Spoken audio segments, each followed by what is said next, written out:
আসসালামু আলাইকুম রহমতুল্লাহ। সুপ্রিয় শিক্ষার্থীবৃন্দ, মেকানিক্যাল ইঞ্জিনিয়ারিং চ্যানেলের পক্ষ থেকে তোমাদের সকলকে জানাচ্ছি আন্তরিক শুভেচ্ছা। এই ভিডিওটা তৈরি করছি নবম শ্রেণীর শিক্ষার্থীদের জন্য।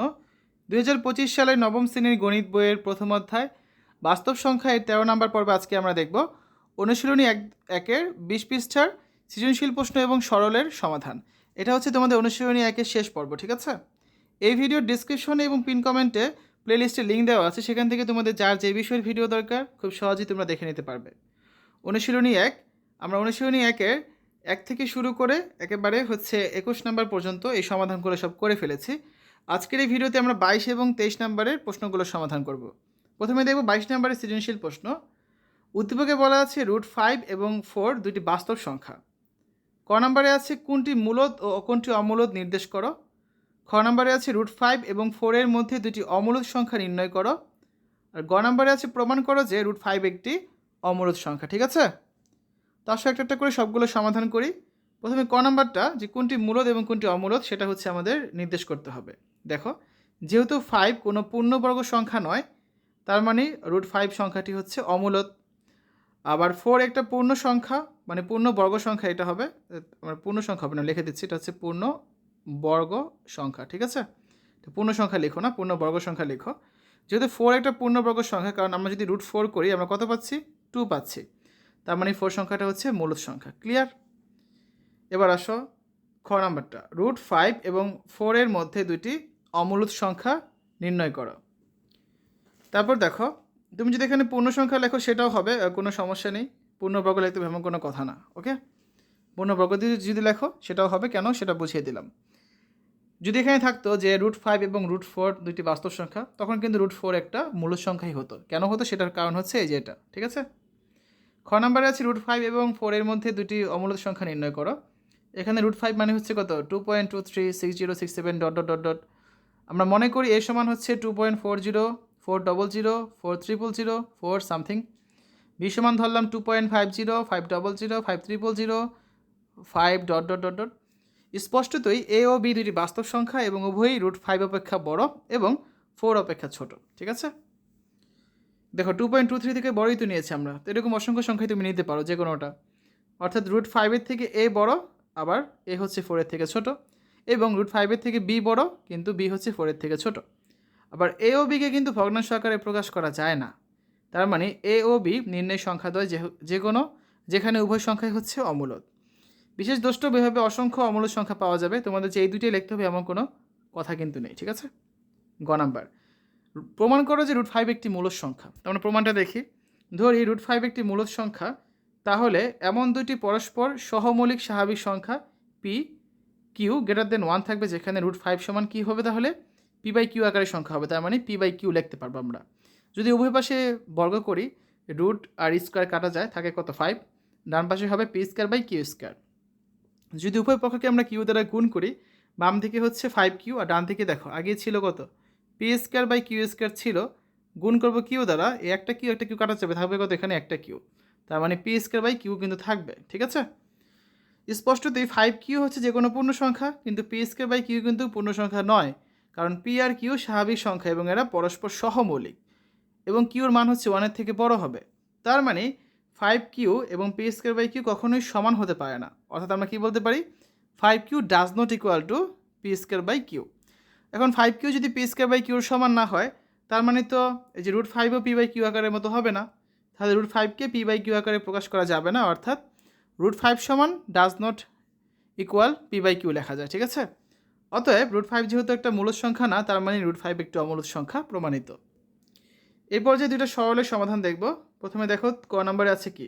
0.3 পৌনঃপুনিক ইন্টু 0.83 3 এর উপর পৌনঃপুনিক ভাগ 0.5 ইন্টু 0.1 0.1 এর উপর পৌনঃপুনিক প্লাস 0.35 5 এর উপর পৌনঃপুনিক ভাগ 0.08 এইটির উপরে পৌনঃপুনিক, ঠিক আছে? তো খ নম্বরটা পরে আগে ক নম্বরটা করে নেই। তাহলে আমরা হচ্ছে প্রশ্নটা তুললাম এখানে। 0.3 পৌনঃপুনিকে কী লেখা যায়? 3 - 0 ডিভাইড বাই 9 বা 3/9। পরেরটাকে লেখা যায় 83 বিয়োগ হচ্ছে পৌনঃপুনিক ছাড়া অংশ, তার মানে মাইনাস দিব আমরা 8। দশমিকের পর 2 ঘর আছে, একটাতে পৌনঃপুনিক আছে এই জন্য 9 দিলাম, আরেকটাতে পৌনঃপুনিক নেই তাই 0 দিলাম, ভাগ 5/10 ইন্টু 1/9 প্লাস 35 মাইনাস পৌনঃপুনিক ছাড়া অংশ অর্থাৎ 3।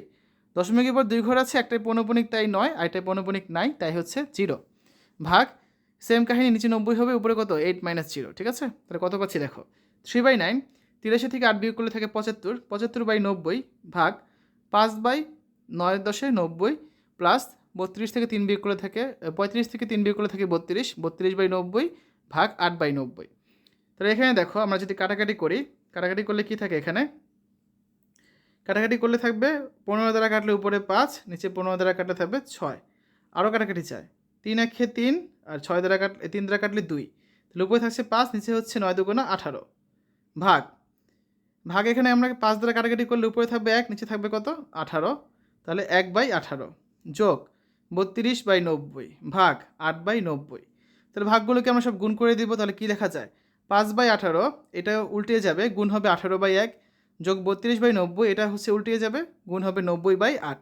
এই 90 কাটা যায়, কাটলাম। এখানে 18 কাটা যায়, কাটলাম। 8 একে 8, 4 8 32, থাকছে কত উপরে, এখানে 5 থাকছে, এখানে 4 থাকছে, তাহলে 5 আর 4 যোগ করলে আমরা কত পাচ্ছি 9। এটাই আমাদের অ্যান্সার। খ নাম্বারে কী আছে দেখো, third bracket first bracket 6.27 into 0.5 ভাগ second bracket 0.5 into 0.75 into 8.36, second bracket third bracket ভাগ second bracket first bracket 0.25 into 0.1 into 0.75 into 21.3, শুধু 3 এর উপর পৌনঃপুনিক আছে পুরো অঙ্কে, ইন্টু 0.5 আমাদের সেকেন্ড ব্র্যাকেট শেষ। তো আসলে এটা সমাধান করি। খ নাম্বারটা 6.27কে কী লেখা যায় 627/100 ইন্টু 0.5কে লেখা যায় 5/10 ভাগ 0.5 মানে 5/10, 0.75 মানে 75/100 ইন্টু 8.36 মানে হচ্ছে 836/100, first bracket second bracket third bracket শেষ ভাগ সেকেন্ড ব্র্যাকেট ফার্স্ট ব্র্যাকেটে 0.25 মানে হচ্ছে 25/100 ইন্টু 0.1 মানে হচ্ছে 1/10 ইন্টু 0.75 মানে হচ্ছে 75/100 আর 21.3 উপর পৌনঃপুনিক মানে কত, পুরোটা লিখবো 213, বিয়োগ দিব হচ্ছে আমরা পৌনঃপুনিক ছাড়া অংশ, তার মানে 213 বিয়োগ হচ্ছে 21, দশমিকের পর 1 ঘর আছে এবং সেটার উপর পৌনঃপুনিক রয়েছে, এই জন্য এখানে দিব 9, বাকি থেকে 0.5 মানে হচ্ছে 5/10, সেকেন্ড ব্র্যাকেট শেষ সমান। এখানে দেখো কোনো কাটাকাটি, হ্যাঁ কাটাকাটি যাবে, আমরা যে কাটাকাটি পরে করি, আমি ডাইরেক্ট গুণ করে দিলাম। 627 আর 5 গুণ করলে হয় 3135, নিচে 100 আর 10 গুণ করলে হবে 1000, ঠিক আছে। ভাগ এখানে আমরা হচ্ছে যা আছে তাই লিখবো, খেয়াল করো আমরা এখানে কত লিখতে পারি, এই 5 আর 75 গুণ করলে হবে 375, আর নিচে হচ্ছে 10 আর 1000 গুণ করলে 100 গুণ করলে 10,000 ইন্টু এটা যা ছিল তাই 836/100, সেকেন্ড ব্র্যাকেট শেষ থার্ড ব্র্যাকেট শেষ ভাগ এই যে এটা 25/100, তাহলে আর ইন্টু 1/10 গুণ করলে কত হচ্ছে, উপরে 25, নিচে 100 আর 10 গুণ করলে 1000 ইন্টু এখানে 75/100 তো আছেই, 213 থেকে 21 বিয়োগ করলে হবে 192, নিচে আছে 9 ইন্টু 5/10, ঠিক আছে। তাহলে কী লেখা যায় 3135 ভাগ হচ্ছে এটা যা ছিল তাই ভাগ 1000 ভাগ এখানে দেখো কি হবে, এখানে উপরে থাকবে 627, নিচে থাকবে হচ্ছে কত 200, ঠিক আছে। এটা হচ্ছে তোমরা ক্যালকুলেশন করলেই দেখবে, এটা কাটাকাটি করলে এরকম মান বের হবে, ঠিক আছে।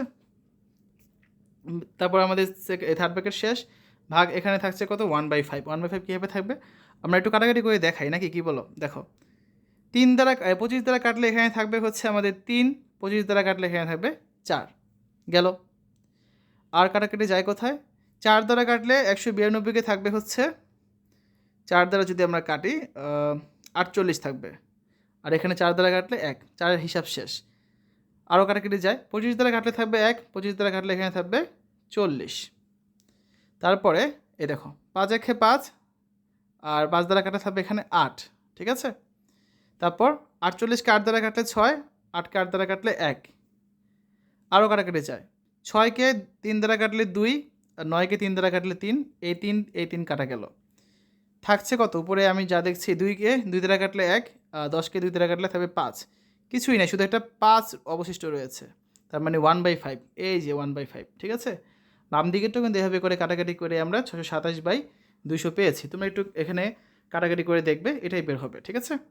তাহলে দেখো আমরা কী লিখতে পারি 3135 ভাগ 1000 ইন্টু 200 ভাগ 627, ভাগ থাকলে যদি গুণ করি পুরো জিনিসটা হচ্ছে উল্টিয়ে যায়, ভাগ 1/5। তাহলে এখানে দেখো আমরা যদি কাটাকাটি করি থাকছে কত, 627কে 627 দ্বারা কাটলে থাকে 1, আর 3135কে 627 দ্বারা কাটলে থাকে 5, 200কে 200 দ্বারা কাটলে 1, 1000কে 200 দ্বারা কাটলে থাকে 1000কে 200 দ্বারা কাটলে থাকে 5, এই 5 কাটা যায় থাকে হচ্ছে 1, ভাগ 1/5, তাহলে 1 ইন্টু ভাগ যদি গুণ করে দিই উল্টে যাবে 1 ইন্টু 5, তার মানে হচ্ছে 5, এটাই আমাদের অ্যান্সার। ঠিক আছে শিক্ষার্থীরা, এতক্ষণ তোমরা দেখলে 2025 সালে নবম শ্রেণীর গণিত বইয়ের প্রথম অধ্যায়ে বাস্তব সংখ্যা এর শেষ পর্ব। আজকের এই পর্বে আমরা অনুশীলনী 1-এর 20 পৃষ্ঠার সর্বশেষ যে সৃজনশীল প্রশ্ন এবং সরল অঙ্কগুলো রয়েছে এগুলো সমাধান করে দিয়েছি। আগামী ক্লাস থেকে আমরা নতুন একটি অধ্যায় শুরু করব। তো আশা করি আজকের এই ভিডিওটা তোমাদের কাছে ভালো লেগেছে। আমাদের চ্যানেলের অন্যান্য ভিডিওগুলো দেখার আমন্ত্রণ জানিয়ে আজ এখানে বিদায় নিচ্ছি। আল্লাহ হাফেজ।